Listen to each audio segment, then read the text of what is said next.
Hello, everyone. Good morning, good afternoon, good evening from wherever you are watching me from.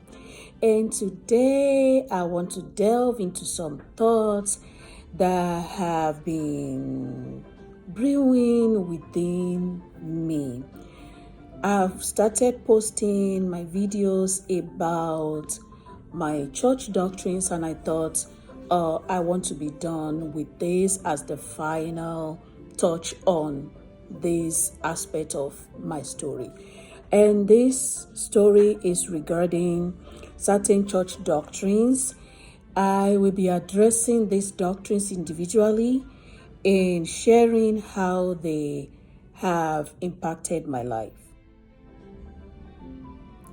I firmly believe that what we choose to wear should be a matter of personal choice, not dictated by religion. Each one of us should have the autonomy to choose what we wear. Many of us are perfectly capable of understanding what's appropriate for different occasions. However, the church's control over this aspect of our lives has led to a damaging mindset.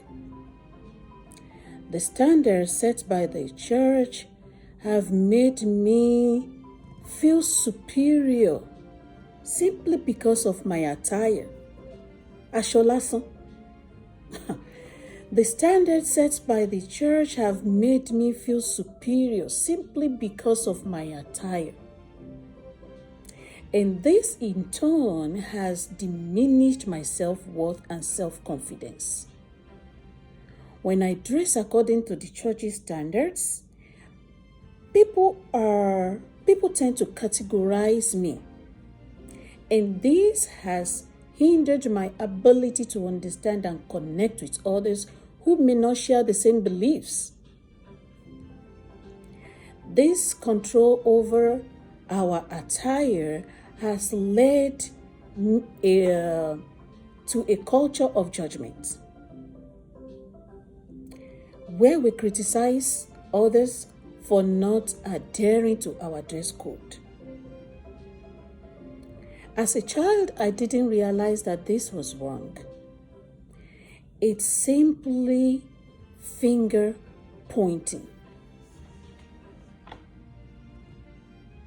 I also didn't know it was wrong to condemn other people's lifestyles. As I continued to question why there are differences in every denomination, I began to understand that each denomination has its own traditions and culture that they deem acceptable. However, I couldn't understand why Christ would be different. Do you understand why? Eventually, I realized that the differences in denominations are due to individual perspectives, which have led to the creation of several denominations. Do you agree? To maintain their members, they have to impose standards and traditions. It's wrong to raise a child with the mindset of judging others. Who knows who could be an assigned helper?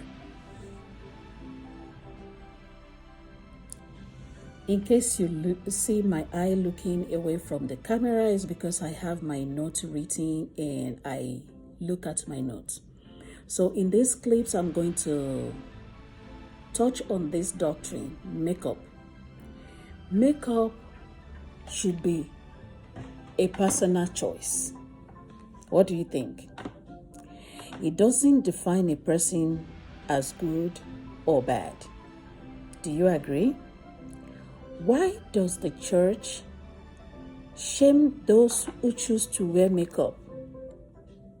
Some people, despite the lack of autonomy to do so, still wear makeup anyway, and they don't know. The leaders often don't even know. So, who are we trying to please? Man or the Creator? Whether to use jewelry or makeup should be a personal choice, and each person's choice should be respected. In this episode, I'm going to talk about medical care. The decision to seek medical care should be autonomous one. What do you think?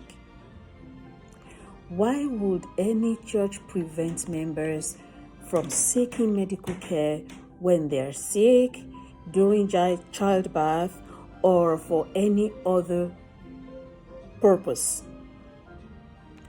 As I searched for answers to these doctrines, to these questions, I found a book written by the church I was raised in, where one of the founding leaders stated that people aren't allowed to visit hospitals because he thinks they would be visiting herbalists.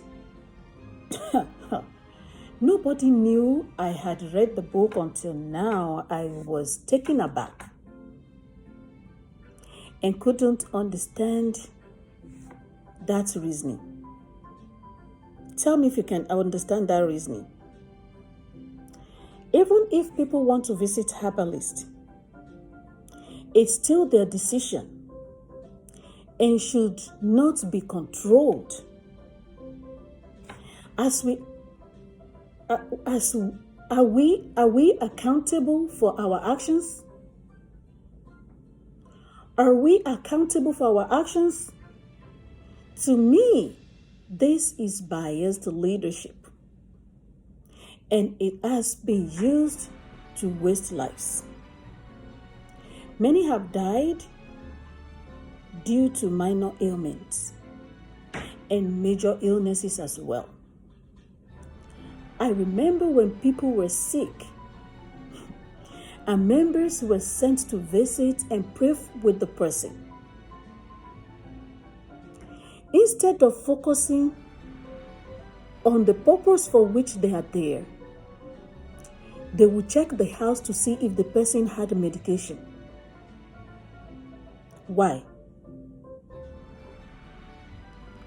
Why denying people access to medical care due to the leaders' ignorance is not acceptable. This has caused people a lot of pain. I remember my sister almost lost her hearing due to an ear infection until my mom had the courage to take her to the hospital. She was always in pain, and the drainage from her ear was foul smelling. My mom thought this might hinder her from finding a man in the future. She was scared. And this is the fourth doctrine I'm talking about, and this doctrine is about marriage. I told you I have my notes written. If you see me looking elsewhere, I'm looking at my notes. Should the church interfere in people's choices regarding marriage? When I was growing up, the issue of relationship was terrifying to me because of the way the church approached it. Constantly hearing them talk about someone marrying someone who is not of the same caliber bothered and frightened me. I believe the choice of who anyone marries should be autonomous, and nobody should make that decision for anyone else. Marriage is a long-term commitment, and the choice should be personal, so that when issue arises, nobody is blaming the leaders. Choosing for people has led to the incompatibility of so many couples. As a child, I noticed a lot of discontented people. And I wanted the type of marriage my parents had, which was not influenced by the church. After interrogating my parents about how they met, I realized that the church isn't allowing people to make this choice for themselves. So I decided that I'm not letting the church make the choice of my partner. Today I've talked about the doctrines that has affected me one way or another. And the first one I mentioned is dressing. The second is makeup and jewelry. The third one is medical care. And the fourth is marriage. And these are just a few examples of the church doctrines that have significantly impacted me. It's essential to critically examine these doctrines to ensure they are not causing harm. It's essential to critically examine these doctrines to ensure they are not causing harm. We must remember that everyone deserves autonomy and the freedom to make their own choices. Each person is accountable for their life, their lifestyles, their decisions. Church should not be in control of autonomy, decisions, choices, and lifestyle. Thank you all for watching. Have a blessed day.